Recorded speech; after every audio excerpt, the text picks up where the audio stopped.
So this is a selection from Cast Me, my comedy that's going to be in the Breath of Fire Latina Theater Ensemble One Act Festival.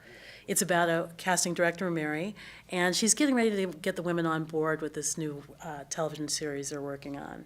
So Mary says, police procedurals are a television staple. My goal is to give you the skills to book a role as the murdered woman.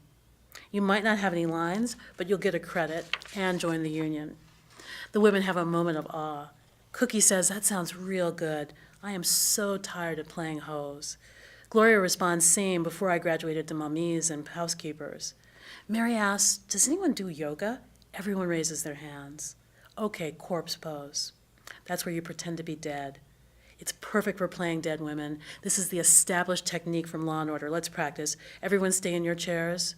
Namaste. I'm Mildred Inez Lewis. That's a selection from Cast Me. I hope that you'll come out and see it in the festival along with all the other wonderful work. I teach at Orange County. I teach at Chapman University, and I heard about these wonderful workshops, and I thought, I'm a teacher. I want to also learn. So I went to one of their workshops, and I was blown away. I'd seen some of the work from the people in the ensemble, but to be there in that space and to see how inclusive it was, to see how warm the people were, I knew I wanted to be part of it. When we think about community theater and theater that responds to the needs of a particular place, we often think that it's somehow like less good than something that we might see at South Coast Repertory or something that we might see at like the Taper Forum. But what Breath of Fire proves is that you can have artistic excellence, you can have training, and you can really engage an audience deeply with where they are and reach beyond that audience and still be grounded in Santa Ana. I mean, I think that the example that it sets for the young people in the community, all you have to do is look at the careers it's launched and the contributions that the writers, directors, poets, you don't get that quality of people to come and to come back and teach and to come back and share their work unless there's something really vibrant and vital. Because we live in a bilingual, multilingual world. I mean, Americans have been very slow on learning other languages because we haven't had to. I mean, English, of course, is the international language for business in many ways. But we live in a place that is going to soon be a Latinx plurality. And it's not just about the numbers, it's about the sensibility. It's about understanding that we're literally living and working and playing and growing and dying on land that was indigenous and was at one point Baja California. And to have these conversations in theater at this point in time, I think is essential. I started writing, this is like so sad. Like I was a director, I was a member of the Actors Studio, I trained at Circle Rep and an Ensemble Studio Theater in New York. When I got to film school at UCLA, I was directing, but I didn't have a car. So I was pushing my film equipment around like in this Vaughn's cart. And one day I thought, I just can't do this anymore. And I looked around and I said, well, if I take a screenwriting course, I'll get 8 units and I'll be able to get my MFA so my work won't be in vain. And I won a Goldwyn Award and an HBO New Writers Award, and then a whole new avenue that I'd never considered opened up. I started playwriting after I started screenwriting, even though I came from a theater directing background. Things were a little bit slow on the television writing side, the screenwriting side, and I thought, I just want to write a play for fun again. And so now I've been writing for theater, been writing for the web, and starting to think about writing for television again. I have had web series. I had a wonderful project for a while, the Fox Lewis Project. We did a web series that went to HollyWeb and so forth, a lot of other kinds of content. Most recently, I did my first virtual reality project based on the Center for War Letters at Chapman, where I teach. It was bringing a letter from a World War I soldier to life in a virtual reality setting for a French company, because as you know, this year is the anniversary for World War I. And I just finished doing a short web piece for Outfest Fusion that just passed a month or so ago. When you're writing for television, I think that the impact that you can have, the reach you can have, or when you're writing for the web as well, is extraordinary.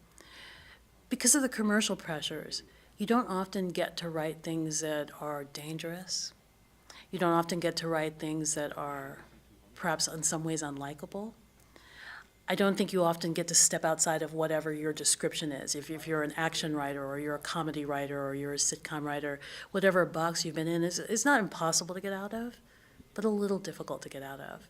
When you're writing for theater, you can write from your heart, knowing that no one can change a word, and that you can be part of a really collaborative conversation. I think it's no mistake that so many playwrights are writing for television now, and at a time when we're really living in a golden age of TV, because the values of the theater, immediacy, community, collaboration, without so much of the commercial pressures, although we're always struggling for money, is something unique and something I treasure.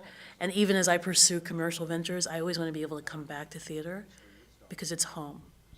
Okay, so this is Cast Me. So it was based on helping other people do some casting work. I got my very first professional job at Playwrights Horizons in the casting department.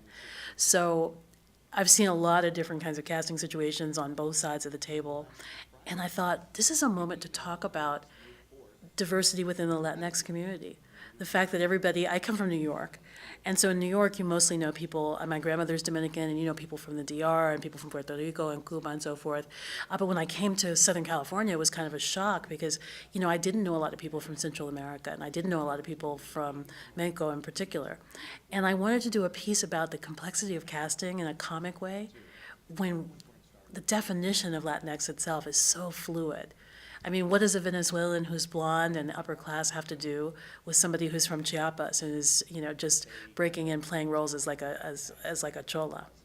So it's a comic piece about like how to deal with all these different kinds of people who are under this one umbrella. Thinking about really just the diversity of the Latinx community, and that sort of next stage that we're in of not just increasing the number of roles, but also increasing the variety of roles to capture this really, really wide-ranging experience. The difference between being Hispanic, being Latinx, being Latino or Latina, and then your own national identity, and also now that those identities are mixing with and merging with all these other American identities, is something that I think we really have to grapple with.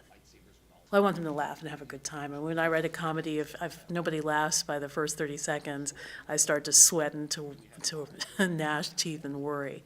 But then after that, I want them to think about like what it means. Like when they see something like Vida, which I think is such a compelling show that's just coming out on Stars, to think about, well, wait a second, is everybody who's in front of that camera Mexican American? And if they are from different backgrounds, like what does it mean to represent that as a particular community? When there's something I don't understand and really need to understand, when there's something that makes me angry, when there's something that makes me feel love, I write a play.